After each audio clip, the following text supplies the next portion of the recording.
feast. Now, the Cowboys let their Thanksgiving game get away from them when Washington took a 17-10 lead and never looked back. Washington went on to a 26-6 run and walked away with a decisive 41-16 victory to take the lead in the NFC East. Now, Michael Vick is still with us. Michael, what was the biggest reason for the Cowboys' loss? Well, it's obvious. It was the failed fourth down conversions, man. And, you know, I will have to say this. It was deflating. It was deflating for all. It was deflating for me, myself on the couch. And I know for the rest of the world and, you know, the Cowboys nation who was watching this play. I guarantee you, if it was a packed house and there was fans in the stands, Mike McCarthy would have never made that call on that fake punt.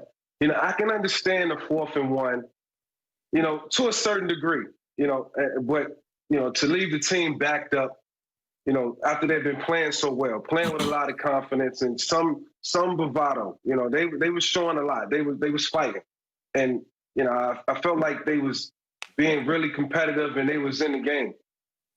But for that to happen in those moments and to give away the short field that they did, you know, it's saying a lot about how you feel about your team. And you know, I just felt like it was a thirsty move. You know, they didn't have to do that. They could have continued to play competitive football, you know, in between the hashes and let the game play itself out. I felt like they jumped the gun and they was in desperation mode for whatever reason. But it was very, you know, premature. They shouldn't have did it. And it was a questionable call, two questionable calls. And to this day, I mean, as of right now, I just don't understand why those calls was made, put the team in a bad situation. Well, I don't know what y'all know. I was watching a different game because it wasn't deflating for me. It got me up off my couch. I had me pumping. I was a geek. I don't know what y'all was deflated for. I was happy. Let me tell you why they lost, Michael Vick. They're a bad football team. Bad football team plays bad football team. The players do dumb things and coaches make dumb decisions. This is why. If I ask you, Michael, what do the Cowboys do really well? What are you going to tell me? Man. Exactly. Hold on, Skip. Now, the quarterbacks that they've gone against have thrown 25 touchdowns with 4 interceptions. So every quarterback they play looked like Patrick Mahomes. Okay, what about do they stop the run? 307 to Cleveland, 240 to Arizona, 208 to another team, 182 yesterday, 125 last week to Minnesota. So they don't stop the run. 208 was to Washington. Yeah, 208 to Washington. Yeah, to Washington. And gave up another 182 yesterday to Washington. Yep. So, okay, they don't stop the run. They gave up 25 touchdowns to 4 interceptions, so they're not good against the pass. Well, what about offensively? Do they run the ball well? They've got one 100-yard rusher this year. No. What about passing? They got a bunch of guys that they talent. Well, we're going to have 3 1,000-yard receivers. That's all I heard. 3 1,000-yard receivers. So you don't protect the quarterback. The quarterback doesn't throw the ball to the wide receivers when they are open. So what do you do well, Skip? What did you see at Minnesota? What did we do well up there? Who had the signature victory of all NFC East teams this year? The most impressive win, home or road, was on the road at Minnesota by the Dallas Cowboys. Skip, it was. Well, it just was. It was a tour de force. 31-28. Andy Dalton played superb football. CeeDee Lamb made the catch of the year in the end zone. Well, then what happened yesterday? Why did he make that catch yesterday? Why did he make the catch of the day yesterday? Is it my turn? Yeah, Thank you. I will go to my grave saying that my Dallas Cowboys would now be in first place in the NFC East if the injury gods had not said, no, not this year. That's true. Not meant to be. We came out like a house of fire. We came out of the chutes. We shut down the Washington attack right out of the box with a 3-and-out and a sack of Alex Smith, led by DeMarcus Lawrence and finished off by Randy Gregory. I believe my team was inspired by the tragic loss of their strength and conditioning coach, Marcus Paul, lost a couple of days before at age 54. And they said they had a very emotional meeting on Wednesday night at the hotel leading into the game, and they came out ready to play with decals on their helmets for MP Marcus Paul. I believe they dedicated the game to him and that they were ready to go win the game, because when the offense got the ball in the first possession, They went boom, boom, boom right down the field. And all of a sudden I look up and the left tackle, Cam Irving, limps off with a knee injury. And 4 plays later, as they drive deep into Washington territory, the best offensive lineman in pro football, Zach Martin, who solidified the offensive line at Minnesota by moving to right tackle, is down and out.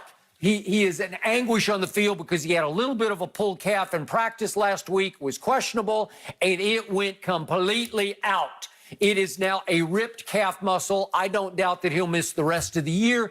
And if you take away my right tackle and my left tackle against a Washington front that features 5 first-round draft picks, it is loaded. It is as forceful and lethal as any front in pro football to me. If you put 2 undrafted kids at right tackle and left tackle, one a rookie and one a second-year player, you're going to be playing uphill against that front the whole game, and they were. Congratulations, Shannon.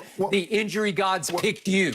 Mike, hold on just a second now. Michael Vick told me last week, 2 weeks ago, I couldn't use injury as an excuse because when I told him Jason Peters was out, when Lane Johnson was out, when Dallas Goedert, Zach Ertz, Alshon Jeffrey, D. Jack, Miles Sanders, Mike said, you can't do that. Hey, you can't do that, because a lot of teams have injuries. Now Skip Bayless is using the very thing that you said I couldn't use. He's using injuries as an excuse. Exactly.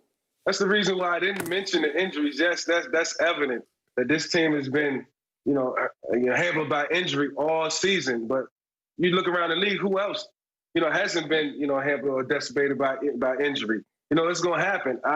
We talked about the next man up rule when we was talking about Philadelphia. Guys got to step up. And, in the end, this team was in a position to win the football game. It was just going to take 4 quarters. That was taken away from them in 1 split second. In multiple plays. So I just feel like they was put at a disadvantage.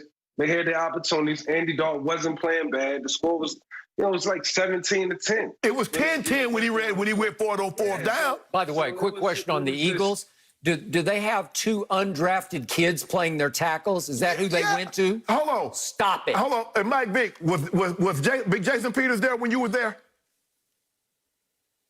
Yeah, he was there. Oh, guess what? He was an undrafted tight end out of the University of Arkansas. They moved him to tackle at Buffalo. He was undrafted. Wait, and going to the Hall of Fame. Are you projecting that Terrence Steele is going to be an all-pro? You asked me a simple question. Stop it. You asked me, was he undrafted? And I say Jason Peters was an undrafted tight end. That's what he was, wasn't it, Mike? Yeah, he was, and then he fell into the hands of Andy Reid, and Andy Reid knew exactly what to do with him. So that's a totally different story.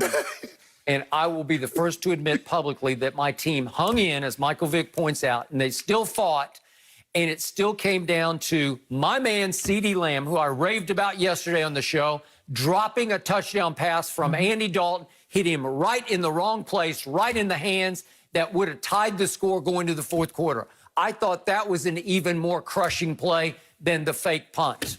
That's just me. I thought we were going to lead the players. We're going to let the players decide the game, not bonehead coaching decisions.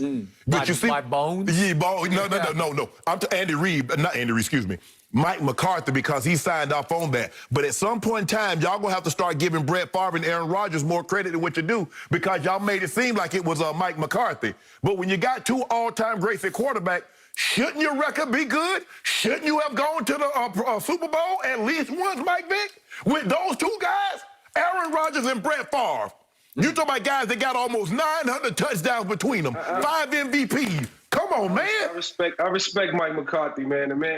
I respect any man with a Super Bowl ring. I take that away from no, individual who's earned that right to say that, and won, throughout the season. Did what needed to be done and got a ring on their finger. How he look without him? But you got to continue. You judged on your decision making, in any profession, and ultimately there was some bad decisions being made yesterday, and it could lead to the demise of this team and the demise of some guys' futures, at all costs. Skip, I'm gonna give you another example. You know this very well because you was covering the league at the time. George Seifert had people fooled, didn't he? They thought he was a great coach when he had Joe Montana and Steve Young. He took his butt down to Carolina with no quarterback, and what'd he do? He was out of the league of the year. I'm still wondering how Aaron Rodgers has gone 10 years and not gotten back to a Super Bowl. He can't be that good. I guess what? And Mike McCarthy can coach 20 years and he won't be back unless he get another quarterback like Aaron Rodgers. All right, guys, we got to move on. Michael, thank you so much for joining us. But was the play of the day yesterday a tackle by an offensive player? We'll explain that next.